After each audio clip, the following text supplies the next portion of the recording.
your team. All right, thank you so much, Maria. Can everyone hear me okay? Yep, thumbs up, great. All right, happy Monday, everyone, and good afternoon. Welcome to the Communications Subcommittee meeting. Thank you for the opportunity to present today.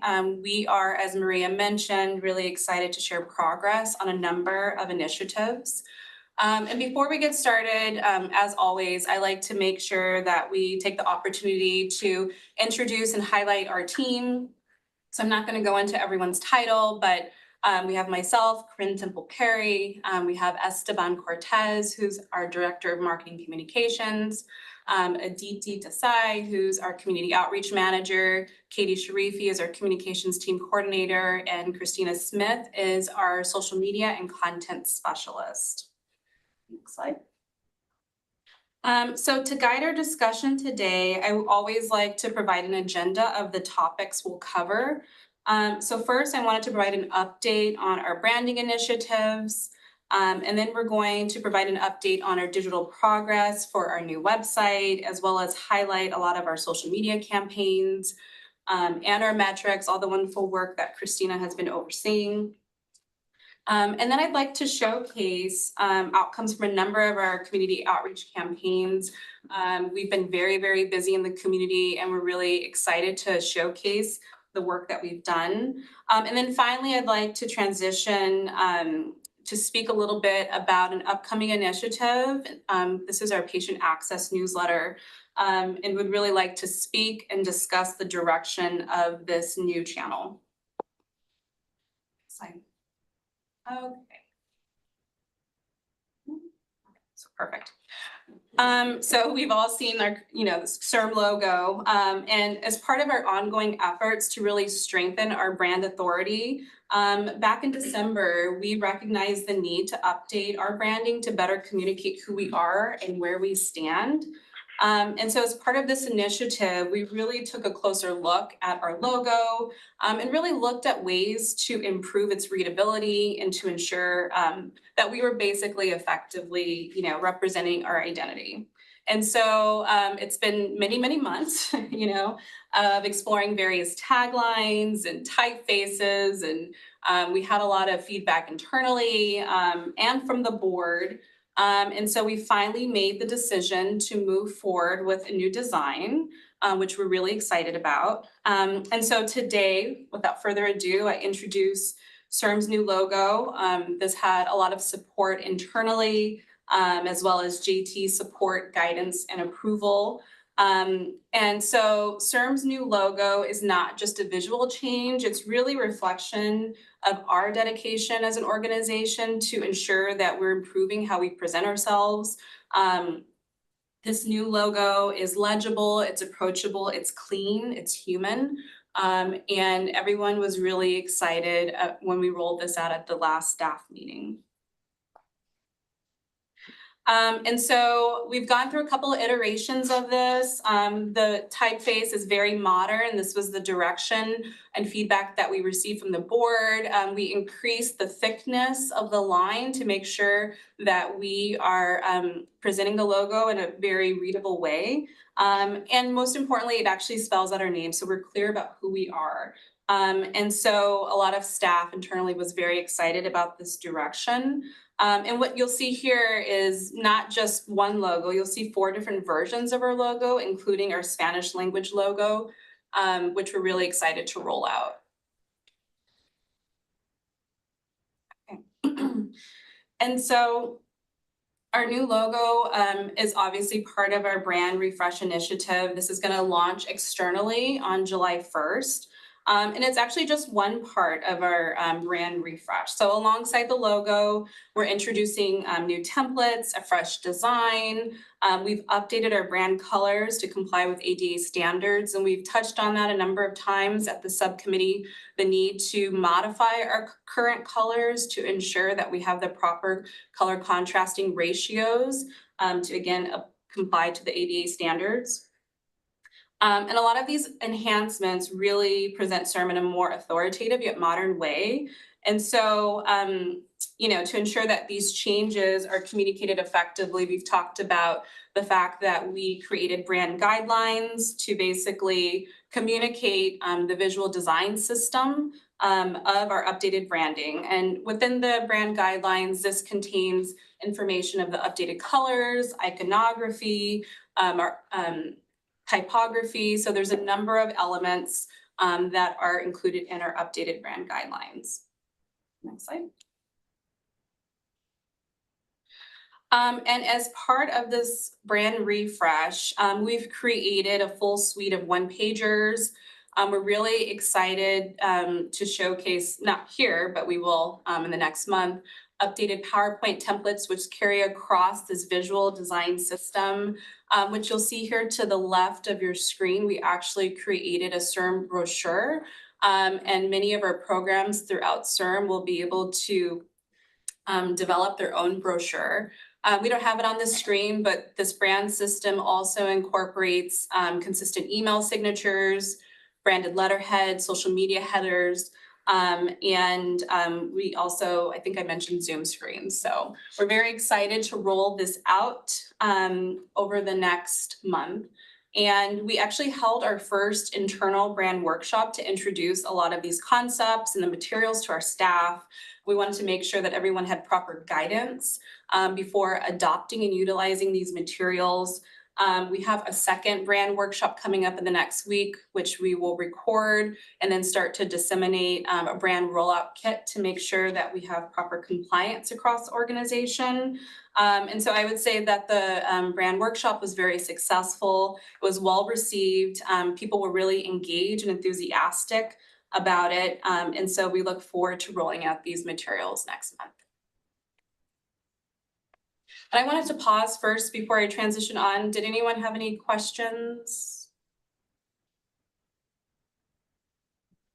Chris, there's one hand. Oh. They look really beautiful. Congratulations. I did wonder where the photographs come from.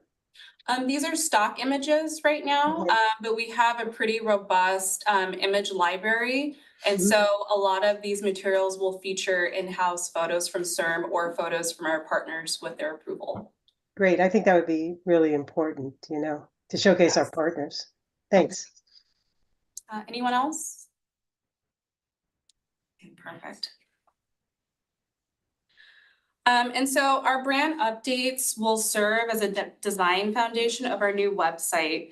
And so as you all know, we've been working parallel with updating our brand on our new website. And so our new website will feature our new logo, the same design templates, design elements, as well as the ADA brand colors. And so the website will not only enhance our visual identity, but really improve the user experience to ensure that we are effectively presenting ourselves online and we want to ensure that our mission and values are also presented in the best way possible. And so we've been working on this project probably since December and really working diligently and collaboratively to advance it. And so I just want to recognize our team here. This has not been an easy undertaking. There's numerous priorities going on at CIRM right now, such as, you know, even the strategic allocation framework. But we've still managed to successfully work with teams throughout the organization collaboratively to gather feedback, whether it's on content, design, et cetera, which is really going to be crucial to shaping our website design.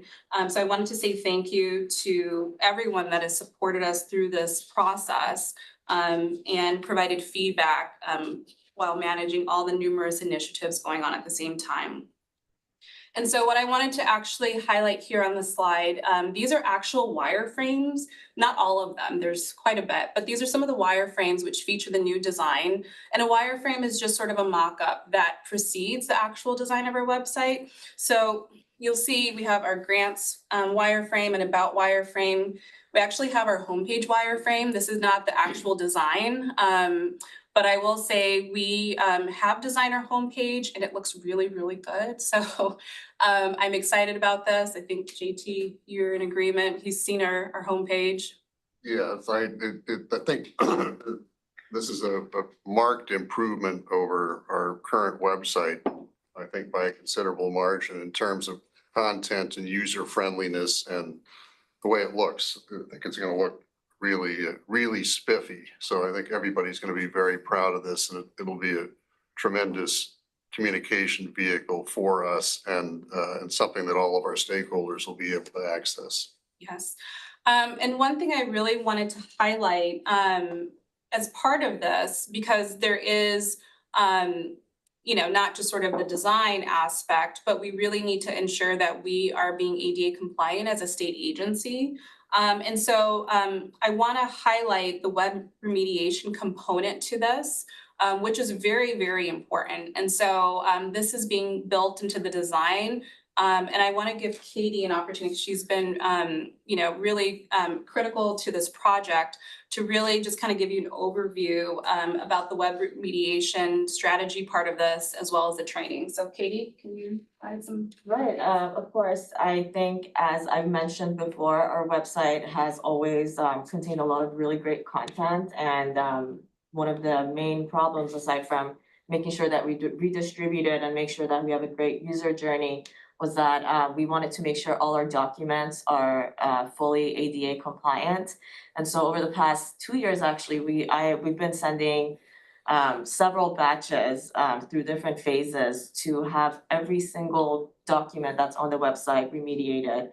And we've actually accomplished that. And one of the great things that we are now doing moving forward is that we are training our internal staff to create accessible documents to begin with, so that we don't have to have this extra step of remediation every time. And we will have a built-in sort of accessibility widget that is going to in real time flag whatever is not accessible. But the goal is that we have these 5 or 6 super users that are constantly making edits to the website, and these super users are going to be trained along with the communications team to make accessible documents from the get-go, having that always in the back of our mind when we're creating documents and putting it on the website. So that's coming up in the upcoming phase of the website remediation and refresh.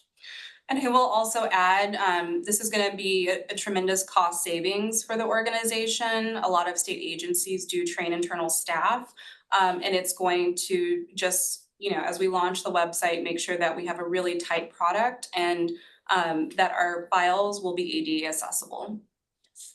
Next slide. And so this slide provides you with an overview of the process, which we've presented a couple of times. And we're pleased to report that we are making great progress. So just to recap, we started with our strategy and design phase, which really included a comprehensive audit, audience examination. We looked at user journeys and navigation. We also explored our SEO, and that was in this sort of the square that's at number 1. We then applied those insights, the development of our site architecture, which our information architecture is basically a blueprint of the new flow of our website. And we use an external tool to help map that process out. We have about 67 pages that people will flow into, and we've taken a really comprehensive look at each one of them. And as I mentioned in the previous slide, worked collaboratively with teams throughout CIRM to make sure that the information architecture and the user flow made sense. And this led to a cleaned up navigation. And so you don't see it here, but with our new navigation, we're actually only going to have 5 tabs from the top, and those will have a couple of drop downs that will help users flow through a journey in a way that makes sense. This next stage has taken us into the user experience and user interface design. And you can kind of think of this as sort of a larger phase that could be broken up into several parts. So this has included our content development, our wireframing, as well as the design of our site. And so we've been working diligently to write new content based on what is presented in our information architecture, as well as editing existing content. And part of this editing includes making sure we have proper headers and subheads, meta tags, proper calls to action, thinking through the strategy and approach phase, making sure that we have proper links throughout. And as I've mentioned, we've been working to create new content. And the content portion is pretty much done for the new website. The content is looking really, really good. We're very pleased about this. And, you know, what we're thinking is we take an initial stab at developing a lot of the content. Then there's going to be a phase 2 approach to the content later this year after recommendations from the strategic allocation framework are presented and adopted. And then we'll have to refresh elements of content to reflect that. Additionally, as part of this phase, we've created numerous designs. And like I said, our homepage looks really, really good.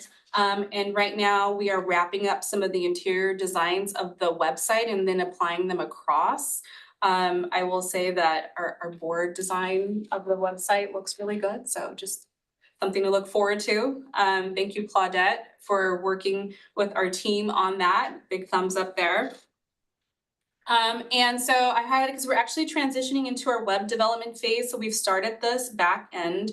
And so this is just basically the coding. So now that certain pages have been designed and approved, we're actually starting to code those pages.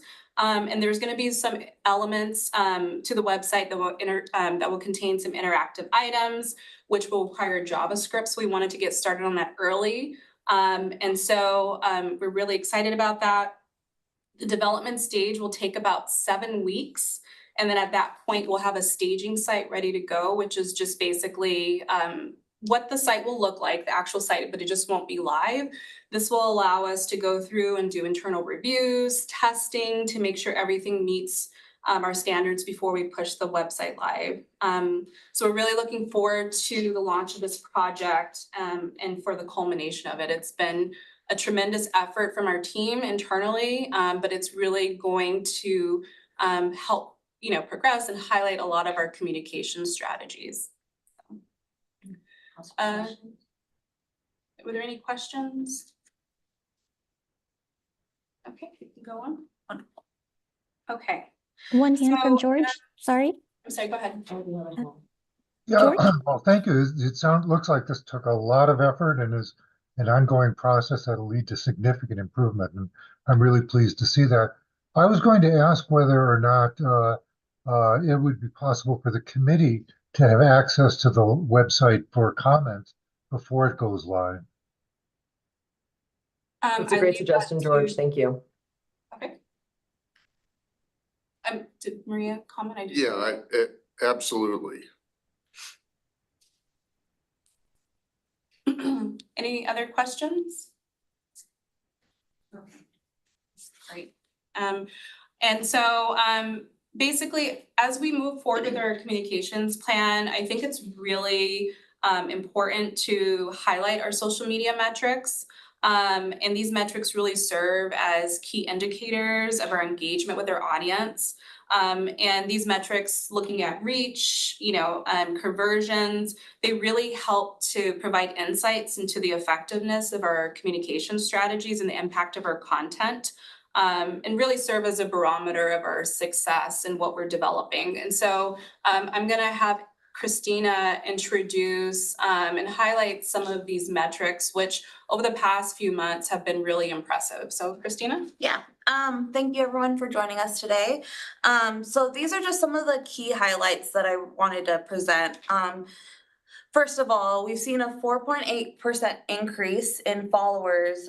This is not including the YouTube subscribers. I'll get into that in a second, but we've seen almost 5% increase in followers since February when we last presented to the subcommittee, which is pretty impressive after only a couple of months.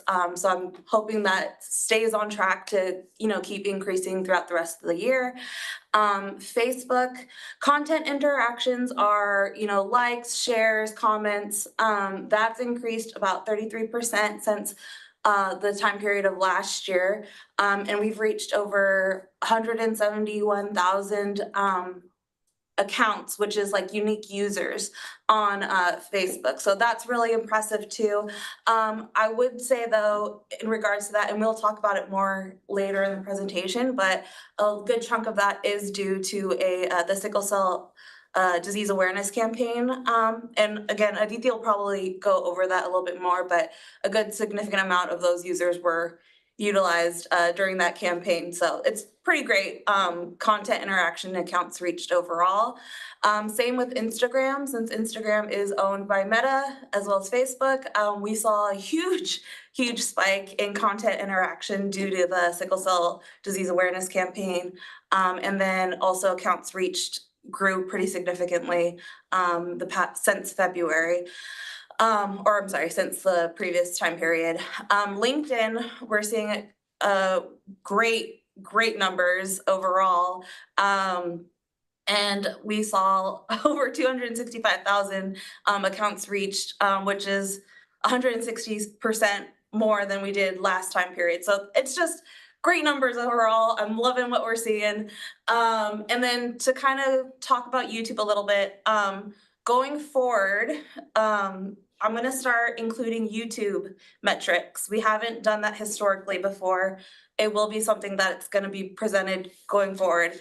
So with that, that means that we also will be including the 8.8 thousand YouTube subscribers in the metrics. So we're at 46,000 followers across all social channels, which is pretty great. So, and I will also mention the last time we reported on this, we had about 35,000 followers. And so you see the percent increase there. So it's a wonderful job. Thank you, Christina. yeah. Oh, go ahead. Kim? What about the platform formerly known as Twitter? So that's also been pretty consistent. It's been consistent in regards to like engagement and accounts reached. Followers are kind of iffy, but you know, it's good to still have a presence on that because that is where people get their news still. So, yeah. Go ahead. Go ahead. Chris also had her hand raised. Christina, thank you for the presentation. I'm curious if you know who the followers are. Do you know if they're patients or the public or professionals? I have no Sure. knowledge of how you can discern this, but is that possible to understand?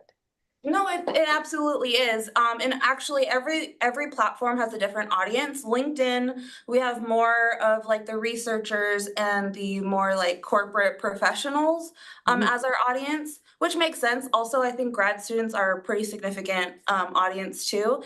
And that Instagram is more of like the younger generation, more of the younger demographic. And I feel like a majority of those followers are like in the Spark program, or in like, you know, the those programs, the educational programs. Facebook, it's kind of a mixed bag. I'm seeing more of the general public as well as patient advocates. So yeah, every platform's different. In regards to Twitter too, or X, that's more of like LinkedIn, more of the researcher, scientist, professional audience.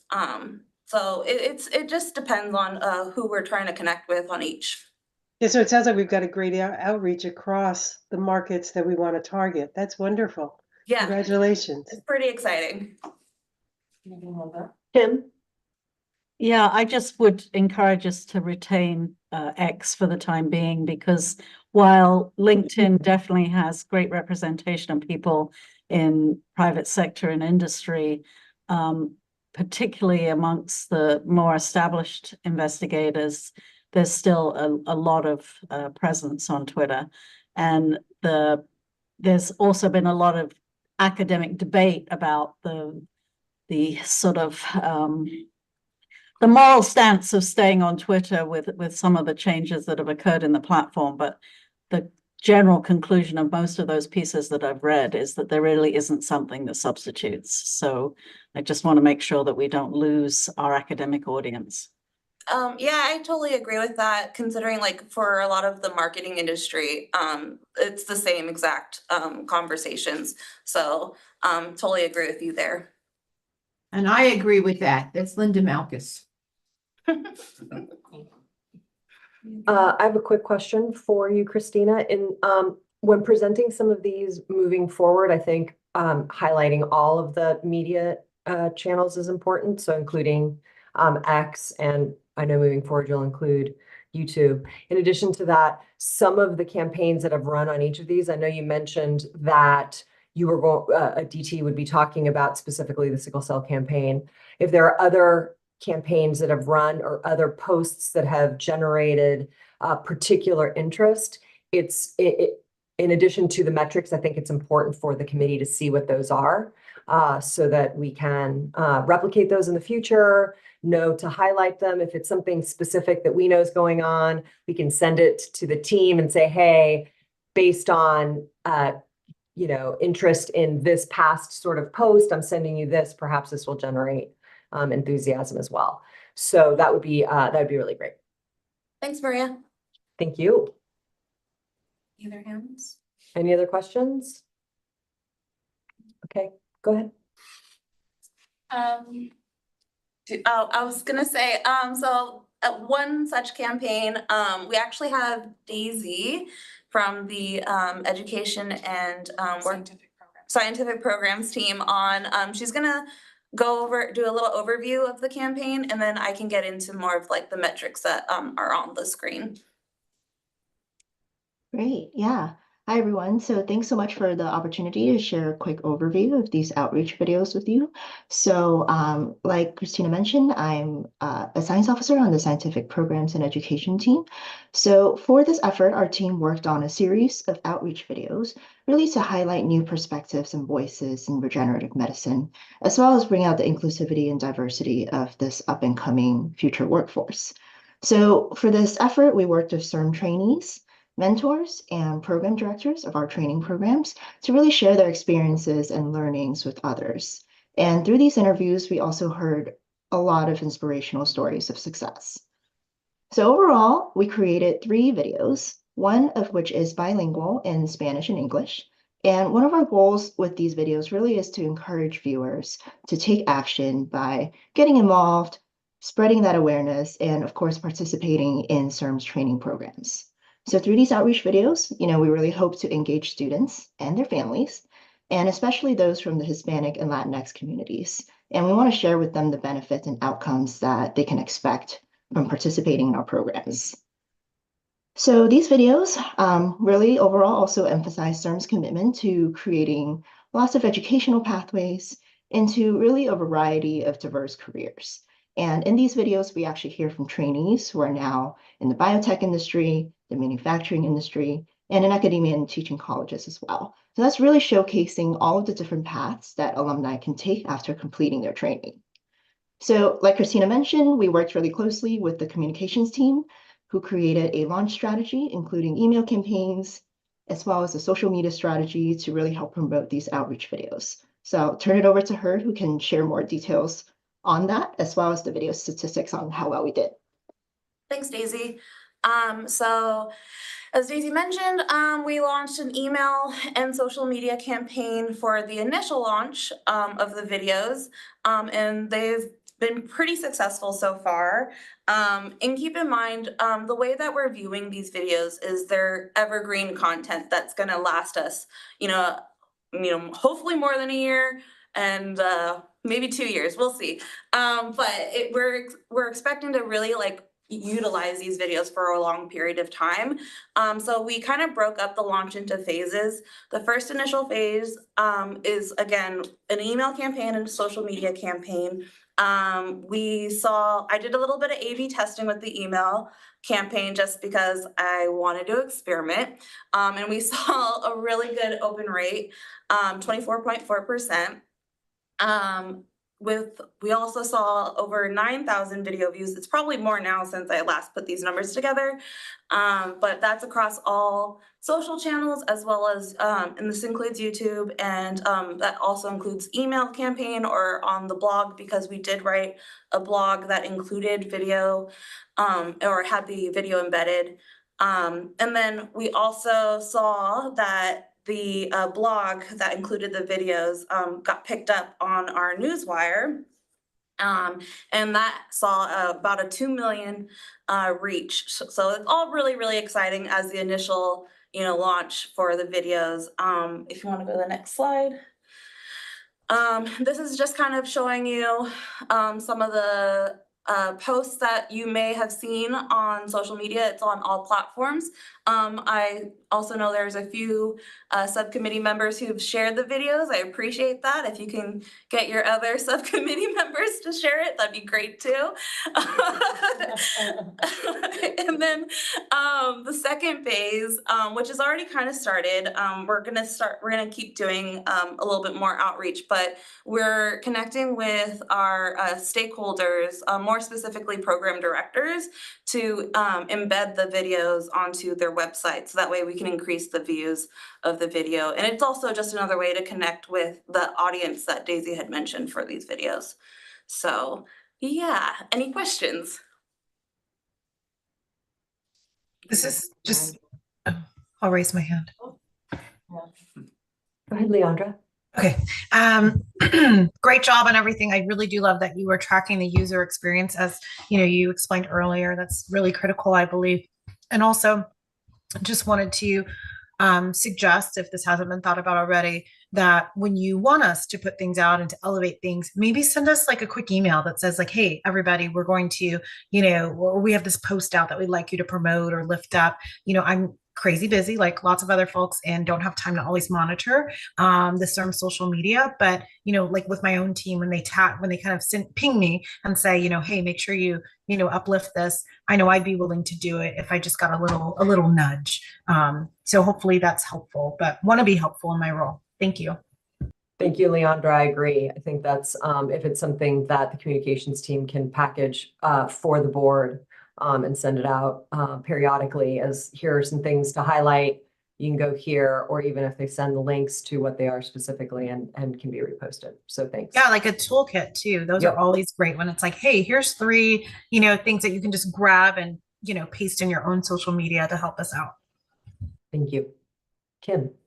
Yeah, just to agree with that, something that's quickly actionable that you can just write off the email, send it straight to your Twitter feed is the sort of thing I'd be looking for. But bravo on this. I thought the videos were really inspirational and just very much enjoyed hearing the voices of the trainees and the faculty as well. It was great to see Tracy Johnson from UCLA, a former colleague from UCSD. So great job. Thank you. And I will say, Christina, thank you so much for your leadership on this and working closely. I'd also like to thank our scientific programs and education team for pulling us in and working collaboratively on this really important campaign. And so the other thing I will say, we're always looking to repurpose content, right, as a communications team. And so one thing I really do want to highlight is there is a lot of B-roll that came out of this project.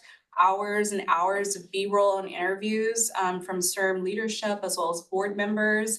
And so the communications team is looking at that B-roll, and part of our strategy this upcoming year as we really start to develop more video content is to take that B-roll, and we plan to utilize that for the creation of a CIRM branded video.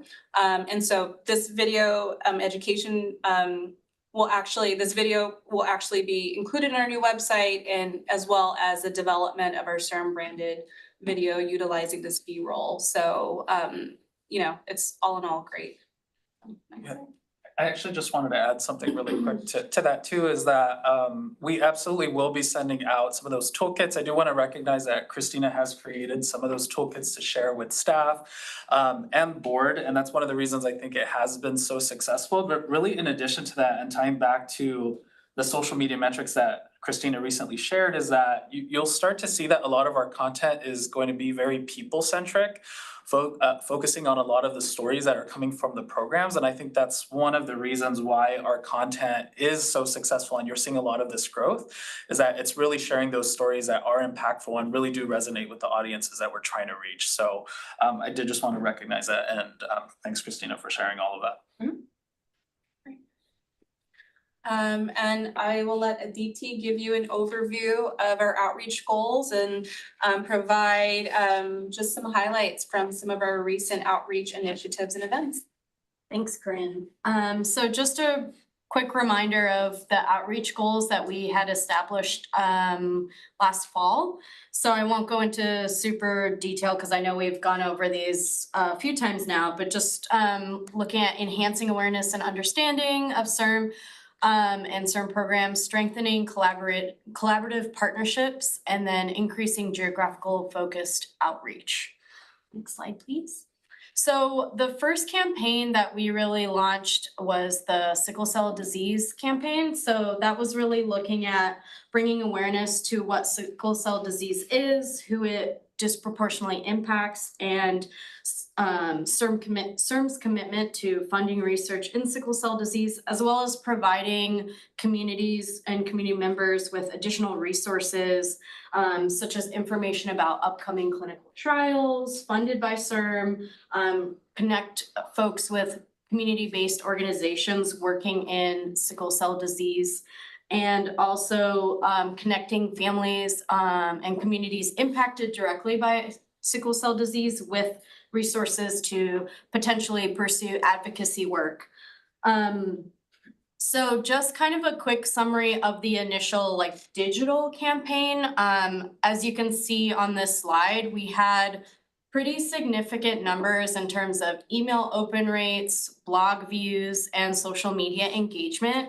We did engage with a firm to help with our digital ad placements. And as you can see on Meta, we had tremendous engagement from unique users in terms of the exposure of those digital ads.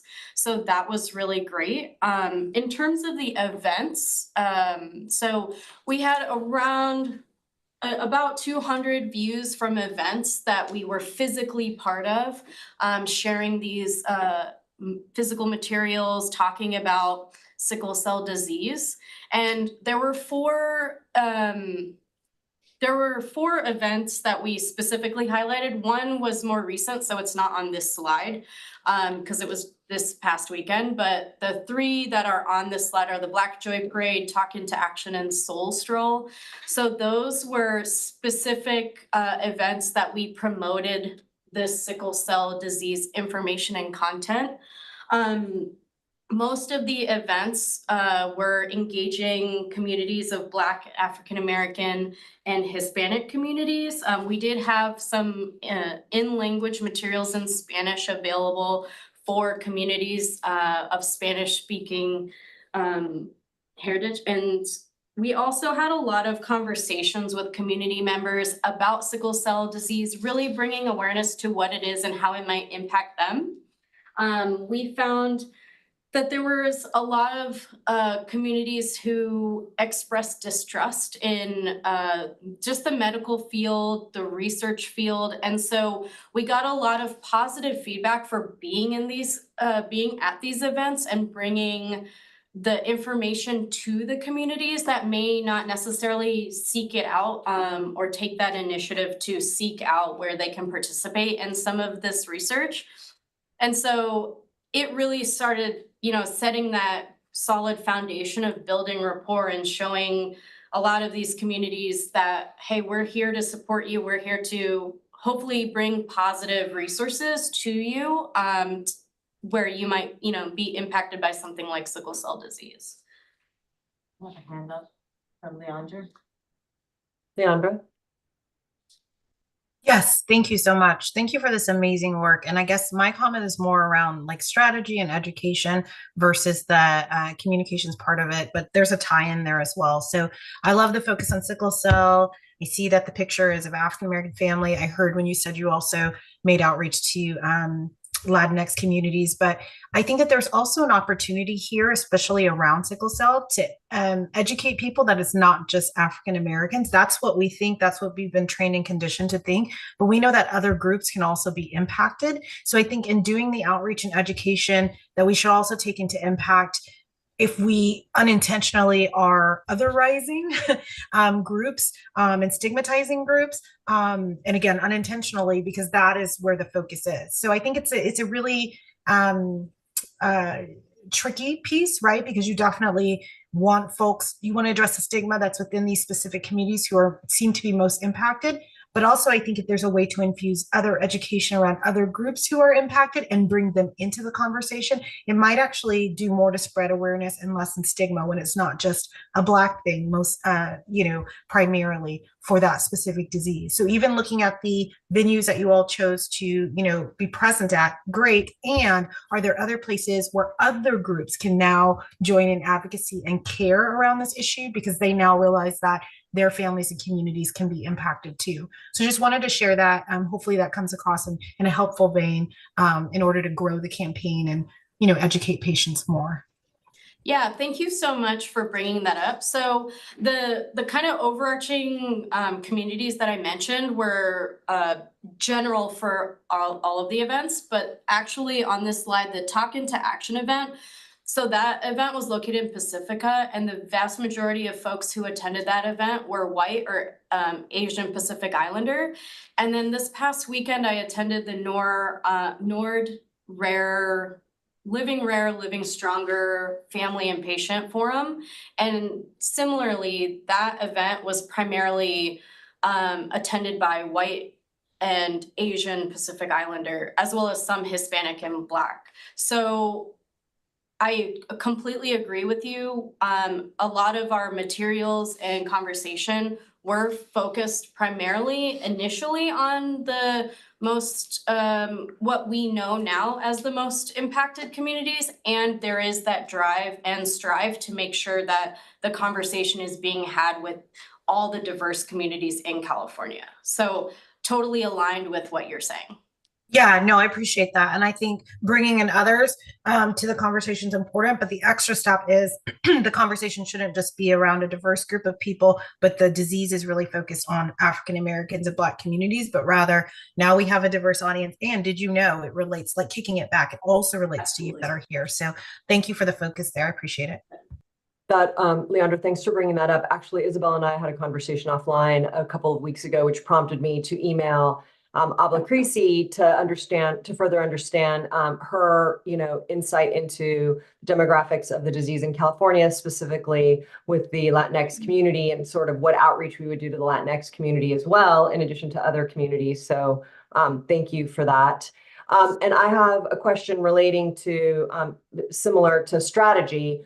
How do you choose which events to go to? Because there are a lot of events. So is it based on how many people will be at the event? Is it based primarily on geographical location? How do you choose which events to go to for different, for either different campaigns or just to be at and present? Yeah, so for us, it really depends on the strategy, the potential strategy for each event. So if it's something like sickle cell disease, so for example, for this, the way we kind of assessed which events to attend was visibility. So looking at those events that have potential for large scale visibility for our messaging and for CIRM.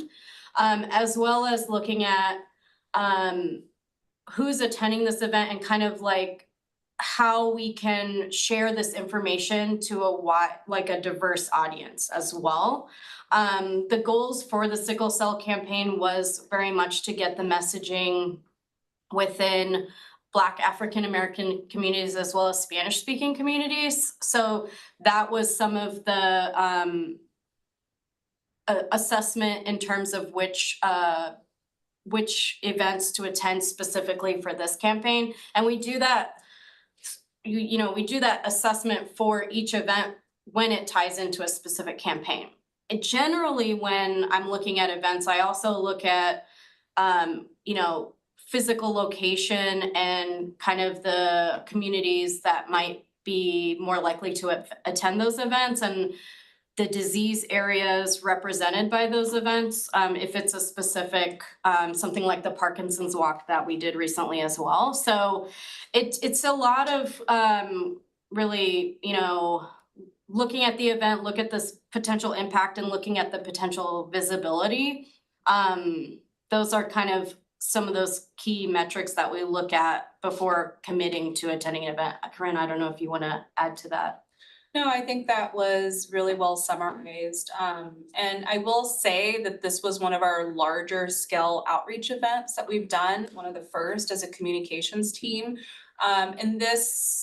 And I really, really want to emphasize, this is really going to serve as important benchmarking for us moving forward, because there are a number of outreach campaigns that we are planning for the future. And so not only by benchmarking and having sort of these numbers, as well as insights in terms of how it went, what could we do better? Those are all things that are going to help inform our next campaign.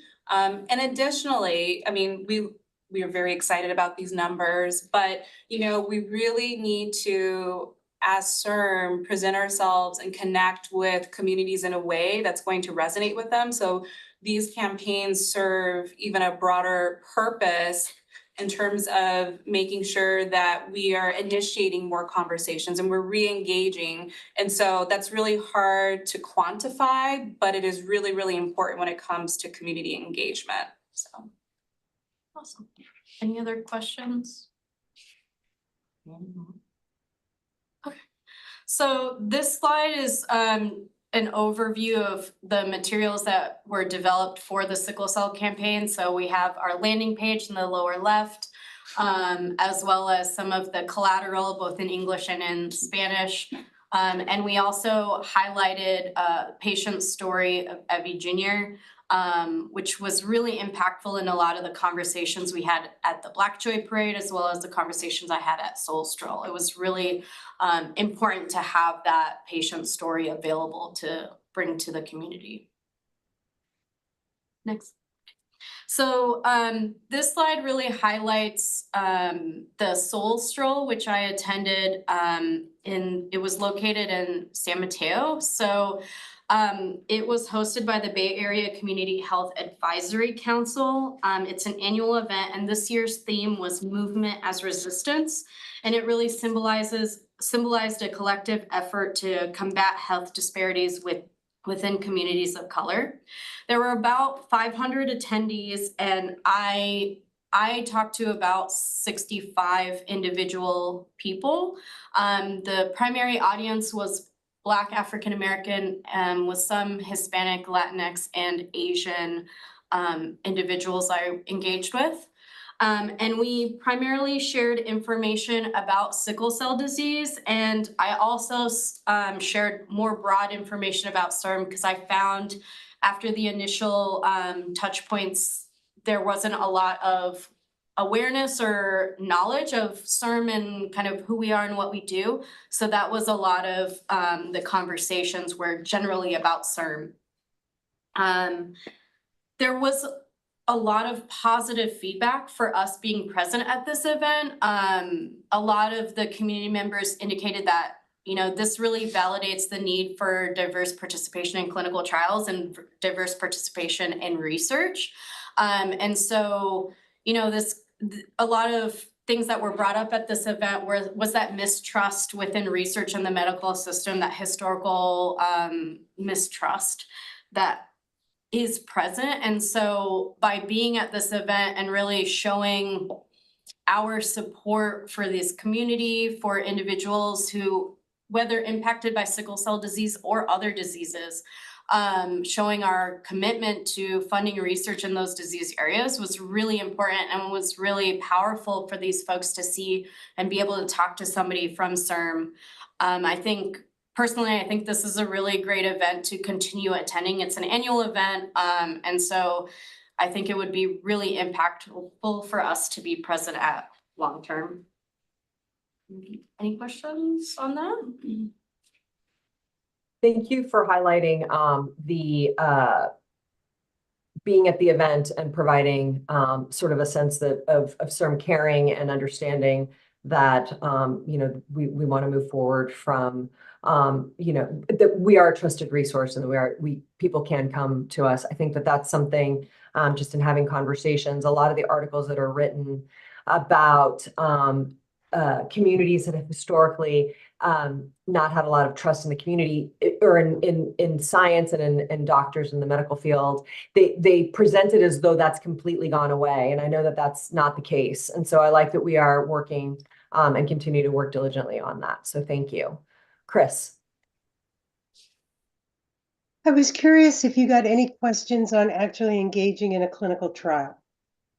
Yeah, so there were a couple of folks who asked, like, how do I find out about clinical trials? How do I, be part of this clinical trial? And I had some information about the UCSF sickle cell trial that's going to start. I don't know if they've started yet, but I know they're starting to enroll patients soon. So I had some information about that. And I also talked to folks about going to clinicaltrials.gov and like where they can find information, also, as well as going to CIRM's website. I talked about how everything we fund is transparent. That information is transparent on our website. And so I really try to show that, we're a great hub to find that information. I pointed folks to our sickle cell disease landing page, which has direct links to clinical trial information and how to get more engaged and involved in those. So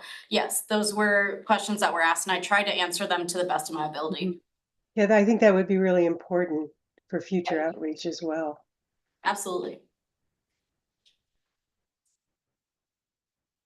All right, so the next event I wanted to highlight was the Parkinson's Moving Day event. So thanks to Maria, we were informed of this event pretty early on, and I worked with the Parkinson's Foundation to get us a booth and have us present. It was an amazing event, despite the rain and wind and what felt like a freezing hurricane during the event. It was still amazing.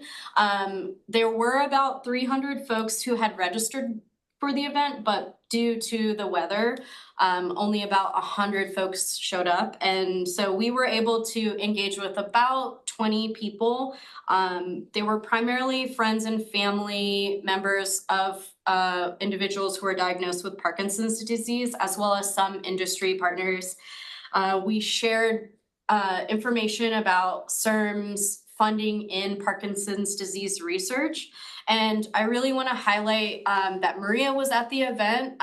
She participates in the event every year. And it was really great to have a board member present at the booth to be able to also engage with some of the community members and talk from a board member perspective, as well as from a perspective of somebody who's been impacted, whose family has been impacted by Parkinson's disease. So I think it's something that was really powerful. And I can't thank Maria enough for being at the booth with us and, sharing her story and her perspective at the event. And we have a little video that we'd love to play for you all.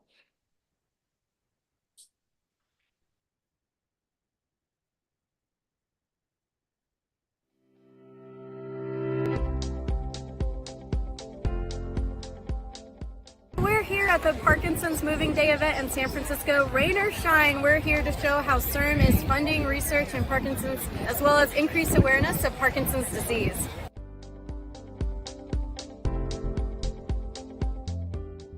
Well, CIRM has funded over $75 million in Parkinson's research, and I think it's really important to continue this funding in order to find more treatments to help more people who are impacted by Parkinson's disease.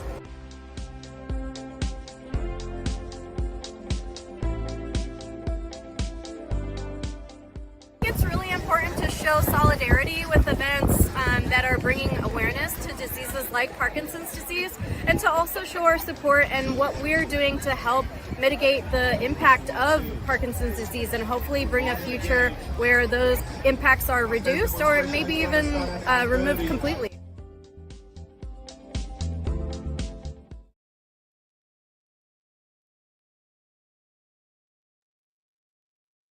All right. So were there any questions about this event? Great job. I mean, wow, you look like you're about to blow away and you still stuck in there. I felt like it. Yeah, no, it was Actually really tense. reflected. I caught Yeah. the essence of the storm, but that was awesome. It shows your dedication. I love it. Yeah, bravo, bravo. So the next slide just has a few more pictures from the event. Again, I can't speak to how great it was having Maria there, and if any, I know I'm working with Claudette to try and get some of this event information when we were present at events out to you all sooner. Unfortunately, sometimes the turnaround time is a little less than ideal, but I am working with Claudette to try and get you all that information as soon as I can, so that hopefully more board members can attend the events with us and, you know, share that perspective, because it was really, really great having Maria there. And I'll pass it to Esteban for the next few slides. Leandro has a question. Oh, sorry. No, you just generated a thought. You know, obviously it was really great having Maria there, but I'm wondering if you might think about, if you haven't done already, pulling the board, because I think there's assumptions that because we work in certain areas that that's what we're connected to, but there may be other things that we're connected to in our own personal lives that could help really bring testimony to the work that CIRM's doing. And so it might be a nice way to engage the board, even either by having them in person, or as you think about like your videos that you're doing, you could have a board member say a piece on like why this is so important to them, right? So I don't know, just thinking about that, if that's what you're looking for, more board engagement, maybe even doing like a you know, a matrix and figuring out like who has connection to what, so that when you all are doing those things, you can say, oh, let me reach out to so-and-so because they actually have a personal connection to sickle cell or to breast cancer or whatever. And maybe they might be able to give a quick, you know, snippet or something like that for a video, or even maybe attend the event. So if that's already been thought about, great. If not, then, you know, just something to consider. Yeah, absolutely. I think right now I've kind of been sharing all the events with all the board members in hopes of getting some folks who may be interested, but I think this is a more intentional though, right? Because it's one thing if I get a list of events, I'm like, great. But if you come to me and say, hey, you check the list of being willing to share about your breast cancer journey or your grandfather who had Parkinson's or whatever, that's a little bit of a different, more direct ask. So absolutely, that's kind of what I think this is much more intentional, and I think moving forward, this will make it more, hopefully more likely that board members will attend if they can.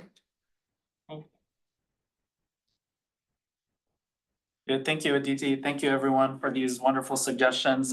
Wanted to highlight some of the other outreach that we've been doing as a team. One recent event, which was a couple of months ago, was a presentation that we did for the San Jose State Bridges cohort. And this program is also known as the Stem Cell Internship and Laboratory-Based Learning, the San Jose State Skill Program. And this was really great because this is an annual thing that we've been doing for quite a few years. But really what happened, the way that this started, is the program director invited us over to speak as some of these students and trainees that you see here on the in this picture, as they were getting ready to begin their internships, they invited us over to speak on community outreach. So as a reminder, you know, each one of these programs is required to do community outreach. And one of the things that we found in going out and having conversations with some of these trainees is that you know, there is still that misunderstanding of what exactly community outreach is. You know, it can be in person, it can also be online. There are so many different things that you can do with community outreach. So our team took this as an opportunity to go out and really just share ideas and inspiration that will help them as they're going out there and doing some of this outreach and really, you know, beginning their internships. So we did have about 7 program participants there, and I do want to recognize that Katie, Christina, and Aditi, we all put together a really robust deck that highlighted all of the ways that you can do outreach, but also highlighting a lot of really important aspects of community outreach. Things like aligning to community needs, making sure that you're making information digestible and approachable, and really meeting communities where they are. So we went out there, we presented this, we shared some stories. If you could actually go to the next slide, Katie, so I can show some of the photos. You know, that's actually us in the classroom at San Jose State presenting. Katie shared really great examples of why you know, you want to share examples that are easy to understand. Also sharing some of her own experience participating in a clinical trial. And again, like we also highlighted some social media best practices. We had Christina there sharing some really great, wonderful examples. Because a lot of these trainees are really eager and they want to go out there and do their outreach, but I think they really just need some of that inspiration. In addition to that, we were also able to provide some resources. So some of those resources that Aditi highlighted earlier for sickle cell, we were able to provide. We were able to provide CIRM flyers as well. And this was really great timing because, as you can see on this right photo, the cohort was actually getting ready to go out to do what was called a Science Palooza event at San Jose State. And they really just had some questions, you know, how do you address challenges in your outreach? How do you answer particular questions? What are some talking points that you can share with us? So we highlighted all of that in the presentation, and this was really great because we received a lot of really wonderful feedback on how we can support more trainees in doing their own outreach, but we also saw this as a model of how we can roll this out to all of our programs across the state. This is just one program.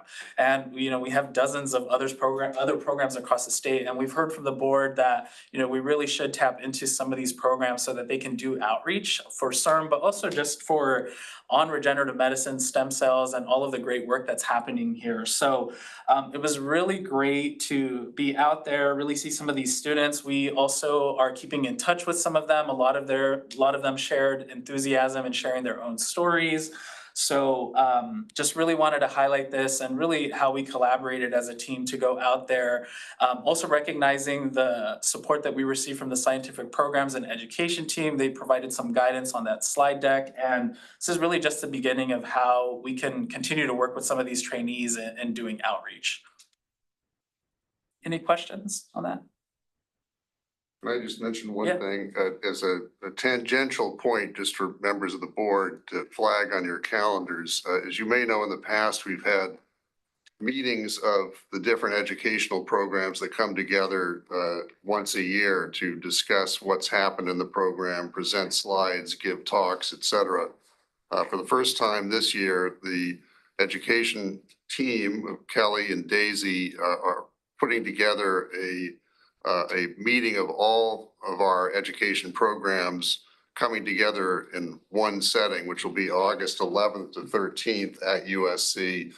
And if you guys have never been to any of the individual meetings, this would be, if you have a chance, would be a great event to attend, because you'll see the full spectrum of what we're doing in the education space, just how meaningful CIRM is to all of these various students and the tremendous work and expertise that they develop coming out of whatever their particular program is. So again, August 11th to 13th at USC.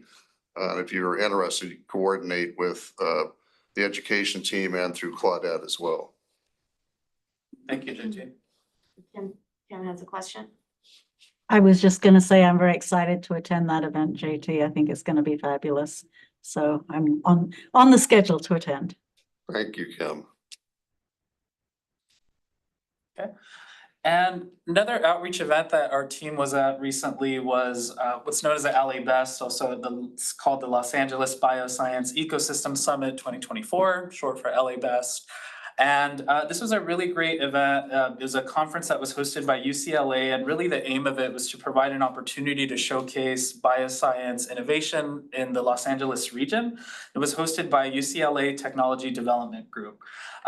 So we had we saw about 1,000 attendees at the event, and it was really across various industries. Well, this industry, but it included academic institutions, but also private biotech, and a lot of attendees from UCLA as well. So lots of really great conversations.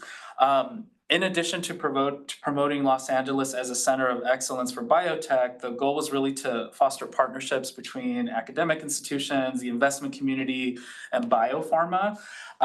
But this is really great because it was a great opportunity to spread awareness about CIRM's impact in Los Angeles. You can actually see right here to the right in this photo, this is one of the flyers and the ads that we created for the programs. We had slides, a really big presence at this event. Our logo was, spread across.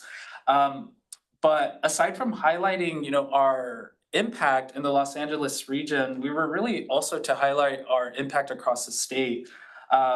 we, in addition to providing a lot of this collateral, spreading flyers, creating these ads, we also had a booth that our team was at. It was me, Christina, and Corinne, in addition to a lot of board members who were also there in our CIRM leadership. It was in a high traffic area, so that was really great because had a lot of really great conversations. We also were able to connect with a lot of trainees who were there from not just the UCLA programs, but from various programs across the Los Angeles area.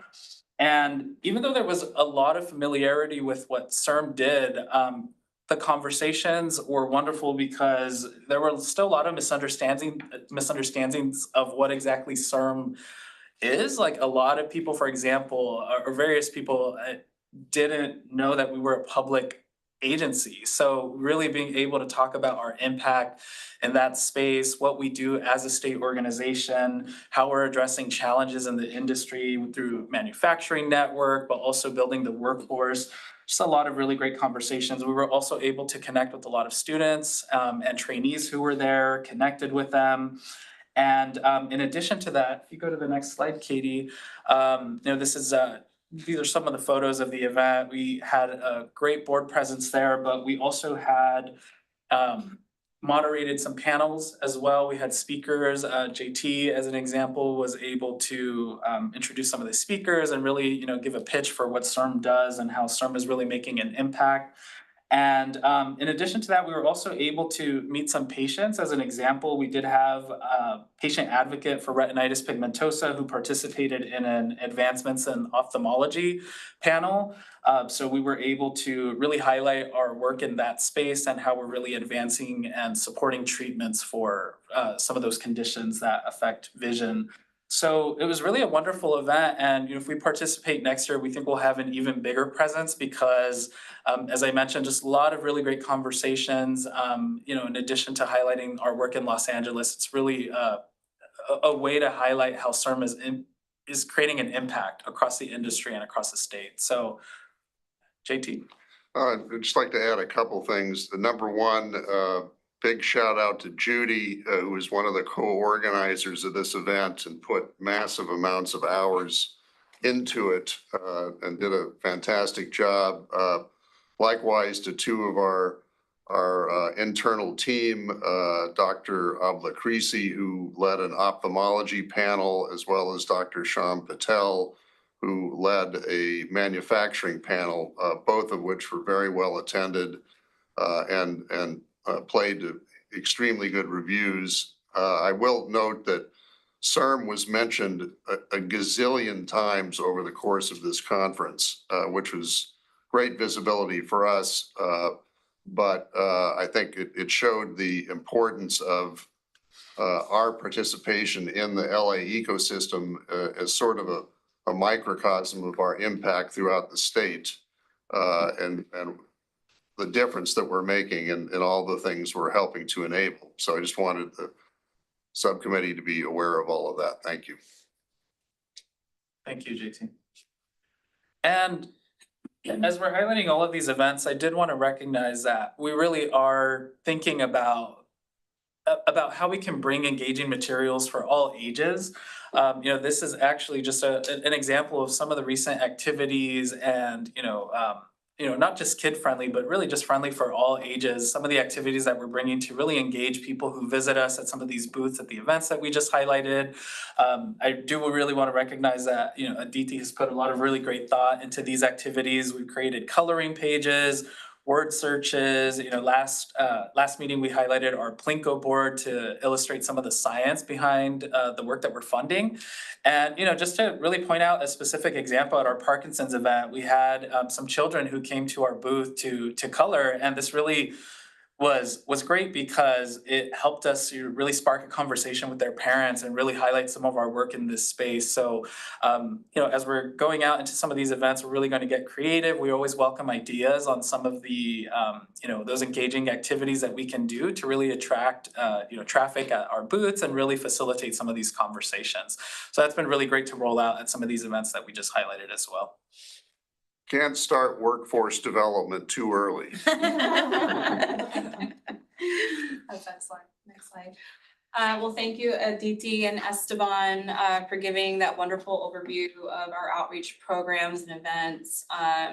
It's really been marvelous to see, us really establish ourselves and really start to connect more with the community. And we're going to continue to pick up this presence. We have a number of outreach events coming up for the year, which we're really excited about, and we'll preview that to you soon. I don't want to give you too much detail, but it's really exciting. And we look forward to sharing more information about some of those upcoming campaigns. So right now I wanted to transition a little bit to the discussion part of today's subcommittee meeting. And this is to our patient access newsletter. And so when I presented the last communications plan, we really outlined the need for a statewide newsletter to basically augment our outreach strategies. And so, as community outreach takes on that more bi-directional approach, we really want to make sure that we're creating an effective channel to continue to communicate and engage directly with diverse communities. And that's what we outlined in our communications plan, and that's what the development of this patient access newsletter will serve. And just as a caveat, this is our internal project name. This isn't actually going to be the branded publication name. So we're going to go through that process.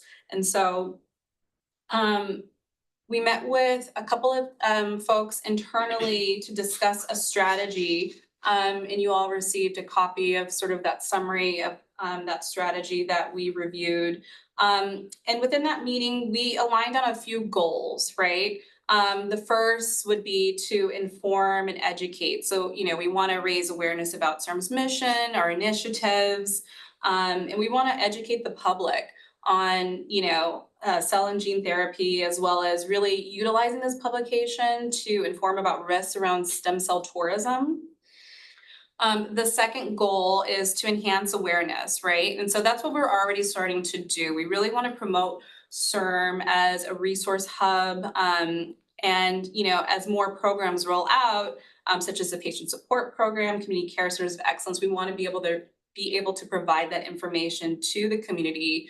In addition to, even sharing information about our Alpha Clinic network trials, et cetera. The third goal is to support patient engagement. So we really want to empower patients with knowledge and resources, as well as even provide information about broader events that folks might want to participate and engage in. And the fourth goal is really about facilitating relationship building. So we want to strengthen our connections with our, patient advocacy partners, community-based organizations. We have a number of relationships. And so really thinking about that relationship building and even cross-promotion of content is going to be really, really important as we look to, increase our partnership with a number of organizations. And so we can go to the next slide. Basically by, focusing on, I'm not going to go through the whole, summary of the strategy that we have, but I wanted to at least give you an overview of our goals that, there's content in there that we have recommended, as well as potential distribution strategy, but I would like to talk about that today. But basically, by focusing on a number of these items, we can effectively engage and inform, diverse populations and communities and strengthen relationships, as well as promote CIRM in a really authentic, organic way. And so I'm really, really excited about this. There's a lot of potential for creative and really to get our message out to communities. And so I'm really looking forward to launching this. There's going to be a two-part phase launch. The first will be a digital launch with promotion across social media, and the second part is actually looking to a print launch. But basically, we want to engage you all in a number of questions to help firm up this rollout strategy. And so in addition to what I presented in the attached memo, I wanted to pose a few questions. The first being, what content would you suggest if there's anything else to feature in the publication? The second question, and this is probably the most important, is how can you all get involved? And then the third question, beyond what we've sort of initially outlined in our distribution strategy, were there other avenues for us to distribute this publication? So I'm going to pause there because we've been talking quite a bit as a communications team, and we would like to hear from you all.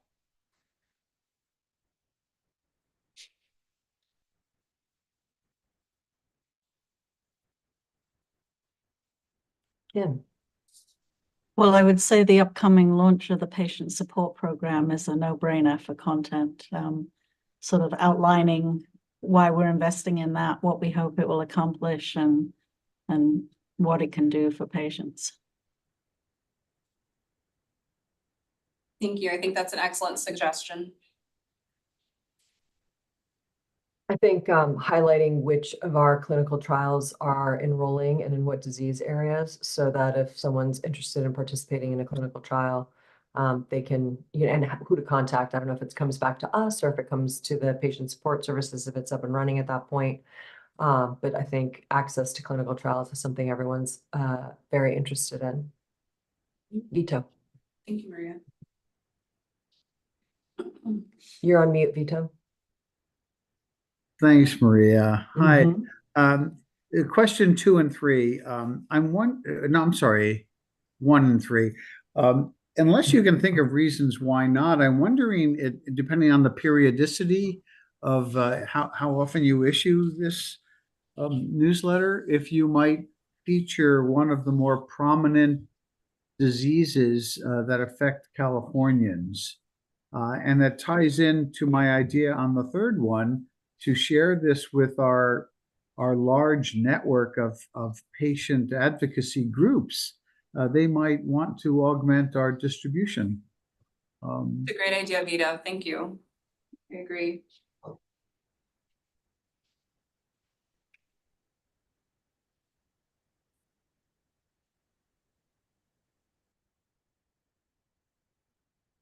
And I'll ask you a question. Yes. When you put down how can you get involved, how do you want us to get involved?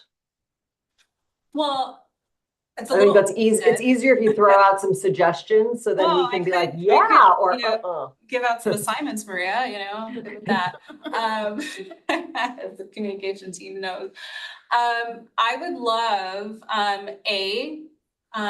if there's content that's close to you, whether or not you want to write content from your perspective, if there's something that has impacted you or your family, I think it really is a way to to kind of personalize the content a little bit and really make it approachable. And so I would offer up that suggestion. Sure. Additionally, if you have connections to organizations where we can further distribute or cross-promote content, this is going to be an important strategy. The more that we're able to feature content from other partners as a resource, the more well-received the publication will be, And so there's always going to be that opportunity. Maybe there you have connections to distribution, because remember,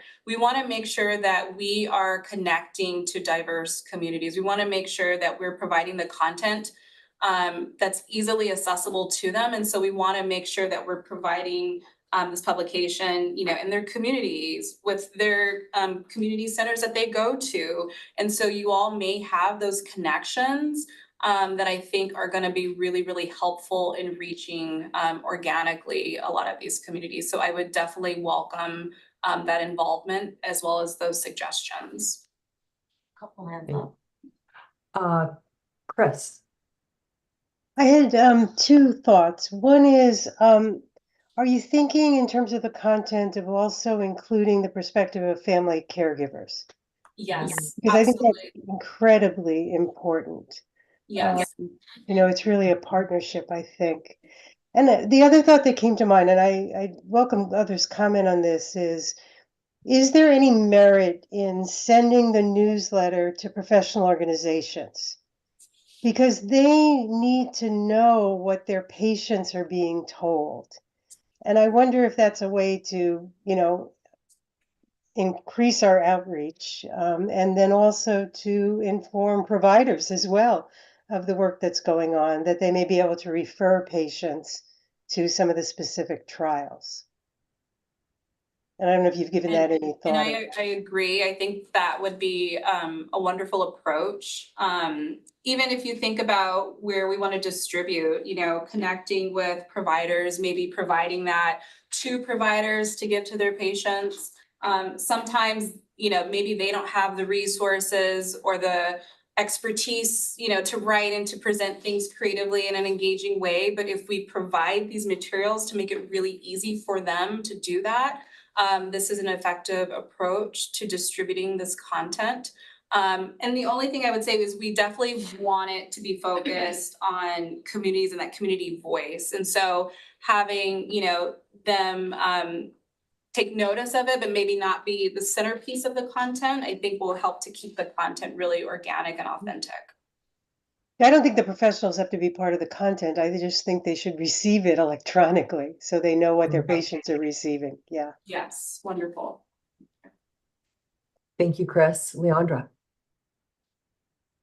I was just also going to say this is a great opportunity to use, excuse me, the patient advocates on the board, because as we have our own conferences, meetings, whatever, there's an opportunity to feature CIRM. Like I'm always thinking about who do my members need to hear from? Who can we invite? Who can have a vendor table?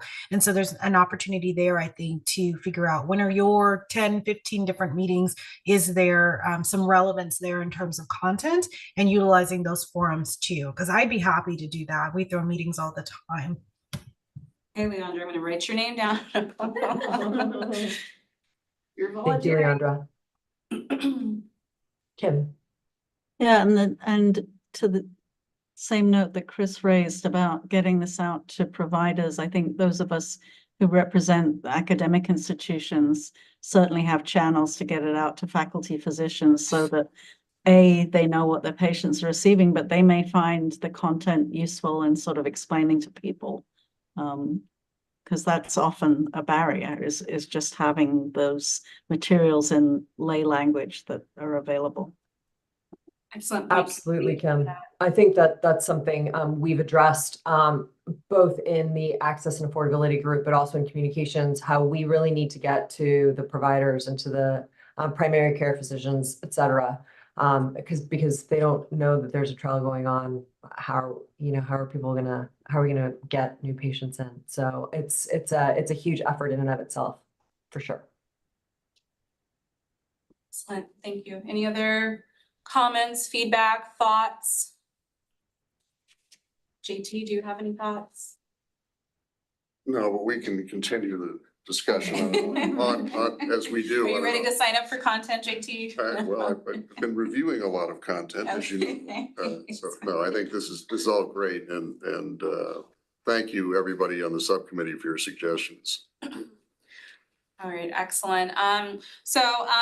Thank you. I appreciate all of these comments, and I appreciate your thoughts and suggestions, and we're really excited about launching this new channel and publication. And so in terms of next steps, for us as a team, we're really going to start to look at the creative concept and branding, including an actual publication name, not just patient access newsletter. We're going to develop a timeline as well as a content calendar. And then from there, we'll start to plan out our rollout and promotion of this, which will start digitally first, and then with the goal of having an actual quarterly print starting in the winter time. So we're really excited about this, and we thank you for your partnership in helping us advance this strategy. And then next slide. And I just wanted to say thank you to everyone for your time and attention today. I want to say thank you to the communications team and all of the hard work, given the numerous priorities, while still being creative and advancing all this wonderful work. So thank you. And this is just a snapshot of some of our current projects. There's many others and some initiatives that we are working on that not quite ready for prime time, but we're really excited to share that with you in the coming months. So thank you all. And if there's any other questions, I can take those.